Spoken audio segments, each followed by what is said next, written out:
montrer, voilà, qui le recherche. Or, votre Père céleste sait ce que vous avez besoin. Recherchez premièrement le royaume de la justice dans les cieux, et tout cela vous sera donné en plus. Amen. Ne vous inquiétez donc pas du lendemain, car le lendemain prendra soin de lui-même. À chaque jour suffit sa peine. Voilà, c'est tout. Ça ne veut pas dire qu'il ne faut pas travailler, ça ne veut pas dire non. Parce que si les factures de tes enfants, ce n'est pas quelqu'un qui va les payer, c'est toi. Mais il veut dire, ne te crispe pas, ne t'énerve pas, recherche d'abord Dieu. Regardez dans quoi on vit aujourd'hui, c'est compliqué. Est-ce que tu sais ce que va enfanter août 2021? Tu n'en sais rien. Toi, tu dois prier que Dieu te garde. Est-ce que tu sais comment tu vas arriver en décembre 2021? Tu ne sais pas, mais prie que Dieu te garde. Eh oui, c'est ça que beaucoup ne comprennent pas. Vous savez, ça va être corsé. 2020. Il faut prier Dieu. On a dit prophétiquement, le premier dimanche de janvier, de manière prophétique, ça va être compliqué. Et beaucoup ne comprennent pas, ils font comme si ça va être compliqué. Vous voyez ce qu'ils sont en train de faire. Ils cherchent des solutions. Voilà. Donc, on se soumet aux autorités. Quand on va commencer à vous attraper pour faire, vous dites non, vous dites quoi? Vous ne faites pas, vous ne voyagez plus, vous ne travaillez pas. Vous allez faire comment? Donc, on est dans un temps où il va falloir chercher la face de Dieu, prier pour les nations dans lesquelles nous sommes. Priez pour elles. Parce que Dieu dit, de la prospérité, ta richesse, ton argent, ce que tu veux, dépendra de la prospérité de ton pays. Tout pays qui est KO, mais complètement, tu verras que les populations sont KO. Amen ou pas? Les populations sont KO. Certains ici sont contents, ils viennent ici, il y a RSA, il y a RMI, ils sont contents. Mais ils ne bénissent pas le pays dans lequel... Il faut bénir le pays dans lequel tu es. Que tu l'aimes, que tu l'aimes pas. Que tu aimes le président ou pas, tu bénis le pays dans lequel tu es. C'est comme ça que ça se passe. Et quand tu bénis le pays dans lequel tu es, les richesses de ce pays te parviennent. Prier, c'est une chose. Jeûner, c'est une chose. Mais si tu jeûnes, tu pries avec un mauvais cœur, tu n'aimes pas ton prochain, ça ne marche pas. Le pays ne t'amène pas des provisions. Posez-vous des questions. Je disais parfois, je discute beaucoup avec mon épouse, mais c'est pas possible. Il y a des gens qui ne croient pas en Dieu. Mais ils ont toutes sortes de choses. Tu dis, mais c'est pas, comment ça se fait? C'est parce que dans le corps, il y en a qui sont mal élevés, qui ne veulent pas avoir la bonne façon de vivre. Prier, ça ne veut rien dire. Tu peux prier si ton cœur est sale. Tu pries si tu agis mal. La grâce ne vient pas chez toi. Non. Voilà pourquoi il n'y a pas foi. Alors que toi, tu dois être la tête. Il dit, tu seras la tête et non la queue. En tout. En argent, en vie, en tout ça. Mais il n'y a pas. Parfois, il y en a qui se débrouillent, il y en a, il n'y a pas. Pourquoi? C'est quoi cette histoire? Alors que l'église de Dieu est appelée à être une église glorieuse et riche en bonté. Il dit, c'est toi qui prêteras. On ne te prêtera pas, c'est toi. Alors, quel est le problème? Donc, ça veut dire qu'on a un problème de compréhension de la parole de Dieu. C'est ça le problème. Il y en a qui ne croient pas. Ils sont là, ils vivent tranquillement, ils finissent tranquillement leur jour tranquille avec leur femme, leur mari, tout ça. Ils vieillissent même ensemble. On dit, mais comment ça? Pourquoi? Parfois, il y a certains qui ont du mal. Alors que le peuple de Dieu est appelé à vivre de grandes choses. Parfois, il faut savoir faire ce qu'on appelle son autocritique. Il faut se critiquer soi-même. Même, on verra, le Seigneur dit, examinez-vous vous-même. Examinez-vous. Examine-toi. Est-ce que je suis en accord avec la parole? Est-ce que je suis en accord avec ce que Dieu dit? Voilà. Amen. Nous ne disons pas seulement chrétien, bien-aimé. Ça ne sert à rien. Il faut s'examiner. Alléluia. Gloire au Seigneur. Dieu, en ce matin, t'interpelle. Examine-toi. Cherchez premièrement le royaume des cieux et la justice de Dieu. La justice, la vérité, la sagesse, l'amour, l'honnêteté. La justice de Dieu. Il dit, et toutes ces choses vous seront données par-dessus. Parce que comme tu vas chercher la justice de Dieu, tu vas chercher la sagesse, l'honnêteté, la vérité. Tout ça, c'est la justice. Qu'est-ce qui va se passer? Les provisions divines vont venir vers toi. Et comme tu es juste, comme tu es sage, comme tu es intelligent spirituellement, les grâces de Dieu viendront sur toi. Voilà pourquoi Abraham, en son temps, était l'un des plus riches. Isaac, pareil. C'est tout. Il faut comprendre. Il n'y a pas de secret. Donc, nous pouvons, tu peux en 24 heures, en une semaine, changer le cours de ta vie. Mais tout dépend de toi. C'est toi qui appuies sur le bouton. Je zappe ou je mate. Ou je décide de ne pas appuyer sur la télécommande. C'est toi qui as ta destinée. Une seule parole de ta vie peut changer ta destinée. Si tu as des problèmes avec quelqu'un, une seule, dis à la personne, vraiment, excuse-moi, et fais la paix. Une seule parole, parfois, peut changer ta destinée. N'oubliez pas ça, bien aimé. Une seule parole. Voilà pourquoi il y avait un dans la Bible qui disait, dis seulement une parole, Seigneur, et je serai guéri. Et la personne a été guérie, il dit, va, ta foi t'a sauvé. Une seule parole. Parce qu'il a cru dans la parole du Seigneur. Amen. Recherche premièrement le royaume des cieux Voilà, il dit, et même dans la parole, tu vois, et c'est ça que les gens ne comprennent pas. Il dit, mais qui peut changer sa vie? En s'inquiétant, tu ne peux pas. Voilà. Tu ne peux pas. Tu ne peux pas changer ton existence. Tu ne peux pas. Merci Seigneur. Tu ne peux pas. Tu ne peux pas le faire. Tu ne peux pas.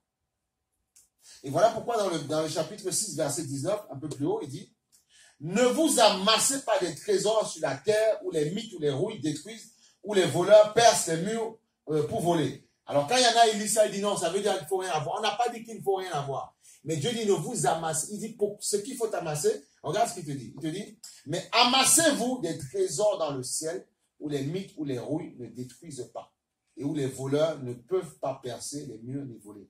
Alors certains vont te dire, oui, mais ça veut dire qu'il ne faut pas, un chrétien ne doit rien avoir, pas d'argent, rien, pauvre.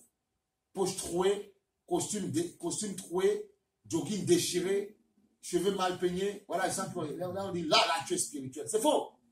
Puisqu'il y a une autre parole qui dit, vous avez vu quand on a lu dans chapitre 6, verset 33, recherchez premièrement les choses d'en haut et toutes choses d'en bas vous seront données par-dessus. Amen. Les mêmes choses dans le... Il faut comprendre la parole. Beaucoup, quand tu ne comprends pas bien, c'est pas parce que tu as une Bible dans la main que tu comprends ce qui est marqué. Vous voyez, c'est pour ça que Philippe, là, quand Philippe est allé, vous savez, évangéliser, il a un Éthiopien, Philippe lui a dit, est-ce que tu comprends ce que tu lis? Il dit, mais si on ne m'explique pas, je ne peux pas comprendre. Vous avez déjà lu ce passage ou pas? Quand il a baptisé l'Éthiopien, l'eunuque. Bon, on le lira pour ceux qui n'ont pas encore lu. Il a dit, si on ne me l'explique pas. Mais aujourd'hui, tout le monde connaît, on ne peut plus rien expliquer. Alors que Dieu dit non. Il a mis en place des pasteurs pour le perfectionnement des saints. Mais oui, on est là pour vous perfectionner, bien-aimés. C'est ça. Pour que vous puissiez être un bon produit demain. Demain, on a besoin des chrétiens qui sont avocats, qui sont responsables dans l'entreprise, qui sont chefs de rayon. Voilà, chef d'atelier, c'est ça qu'on a besoin. Qu'est-ce que vous vous fatiguez là? Tu seras la tête dans la queue. Mais le chrétien ne va pas toujours rester en bas. Tout métier est bon, mais Dieu veut t'élever un peu. Mais laisse-toi enseigner.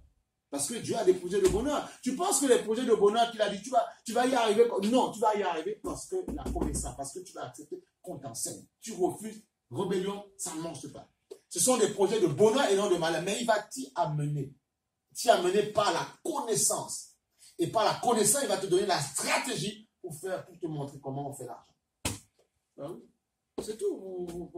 Qu'est-ce que Joseph a fait pour rendre l'Égypte prospère malgré les 7 vaches grasses? Il a donné une leçon d'économie à Pharaon, ce qu'il fallait faire. Remplir les greniers et tout ça. Oui, un petit peu. Donc, on n'est pas... Le Seigneur a des projets pour toi, mais tu dois accepter qu'on te forme, qu'on t'enseigne. Amen. Donc, tu vois, ne vous inquiétez de rien. Cherchez Dieu en premier. Alléluia. Gloire au Seigneur. Merci Seigneur pour ta grâce. Et on va prendre un autre passage, Éphésiens chapitre 4, verset 12. Donc tu vois, il dit, recherchez pour le moment le royaume des cieux, et toutes choses par-dessus vous seront données. Mais pour le rechercher, c'est dans la connaissance, amen, dans la connaissance de sa parole. Connaître qui est le Christ. Non, le monde prospère, réfléchit, parce que dans le monde, il y a des coachs, il y a des entraîneurs. Vous voyez, même dans l'équipe de football, ils ont un entraîneur. Les enfants là, qui font le foot, vous avez des entraîneurs. Voilà, qui vous disent comment faire. Et si vous déviez, parfois, ils vous punissent. Et à la fin, parfois même du match, pour les plus jeunes, ils leur demandent de ranger les ballons. Voilà, les plots, tout ça. Ah oui, c'est ça. Pour vous apprendre un petit peu la vie de groupe. Voilà. Alors pourquoi nous, quand on est chrétien, on ne veut pas? On dit non, on connaît, on ne veut pas se faire enseigner. C'est pour ça qu'on a tous les problèmes du monde après. Et après, quand on te parle, juste parce que tu connais 2-3 références bibliques, tu veux montrer que tu connais. Non. Et après, il n'y a que des problèmes. Non. Il faut accepter la parole. Il faut accepter l'enseignement de Dieu. Amen. Éphésiens, on a dit Éphésiens chapitre 4, verset 12. Amen. Merci. Voilà. Il dit ceci. Alléluia. Il dit, il l'a fait pour former les saints, tu vois, aux tâches, tu vois, du service. On va aller sur Éphésiens, excusez-moi. Éphésiens 6, chapitre 6, verset 9. Voilà. Il dit, or, que signifie donc au-dessus? Légèrement au-dessus. Or, que signifie il est monté, sinon, il est aussi d'abord descendu dans les régions les plus basses de la terre. Celui qui est descendu, c'est celui qui est monté au-dessus de tous les cieux pour remplir tout l'univers. Amen. Et plus loin, il dit, c'est lui qui a donné les uns comme apôtres, les autres comme prophètes, les autres comme évangélistes, mais pas pour porter des titres bêtement, non. Les autres comme bergers, enseignants, pas seulement ça. Il a fait pour former les saints aux tâches du service. Il dit pour le perfectionnement, en certaines paroles. C'est pour ça qu'ils sont là en place. Ils sont là pour te donner quelque chose, pour t'enseigner, pour te former, pour t'amener à être inébranlable, afin que toi aussi, tu formes d'autres personnes inébranlables. Inébranlable, ça veut dire que quoi? Ça ne veut pas dire que quand tu as des problèmes, tu restes debout et puis tu ne meurs pas. Non, ça veut dire que tu arrives à trouver une solution à tes problèmes et tu y arrives. Ça veut dire qu'il n'y a pas d'échec dans ta vie. Il y a beaucoup qui vont dire, oui, mais j'ai des problèmes, mais je suis debout. Oui, mais tu es debout, mais il n'y a que des problèmes.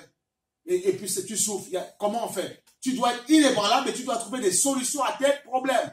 Sinon, tu ne peux pas enseigner quelqu'un d'autre. Mais pour y arriver, tu dois accepter que les gens qui ont été mis en place te forment pour t'amener quelque part, pour t'amener dans ta destinée. Alléluia. Gloire au Seigneur.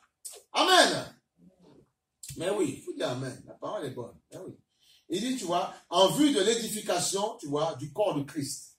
Voilà. Il l'a fait pour former les saints aux tâches du service en vue de l'édification du corps de Christ. Jusqu'à ce que nous parvenions à tous à l'unité de la foi et de la connaissance du Fils de Dieu, à la maturité de l'adulte, à la mesure de la stature parfaite de Christ. Vous voyez ça? Amen. Voilà pourquoi ils sont en place. Pour te former, mais accepte ça. Mais parfois, on ne prend pas le temps d'être formé dans l'église, dans l'assemblée. Mais tout de suite, ce qui nous intéresse, c'est nos choses, nos préoccupations. Et le problème, c'est que quand tu t'intéresses plus à tes préoccupations, sans écouter la parole de Dieu, tu te crées des problèmes. Ben oui, c'est compliqué. C'est compliqué. Comme je parle parfois à des gens qui me disent, mais il faut chercher Dieu. Oui, mais en ce moment, je cherche, j'avais plus ça. Mais après, quand tu vois sa vie, il n'y a que des problèmes. Tu dis, mais comment on fait là? Comment on fait? Vous voyez, c'est ça, non. Cherchez Dieu. Mettez Dieu en premier. Recherchez premièrement le royaume des cieux. Et c'est là où ta guérison arrivera. C'est là où toute ta prospérité, ta provision arrivera. Mais recherchez premièrement le Seigneur. Ça, ce sont des passages que toute ta vie, même à 70 ans, 80 ans, 90 ans, si tu vis jusqu'à 90 ans, qui te suivront toujours. Amen. Recherchez premièrement le royaume des cieux et sa justice. Alléluia.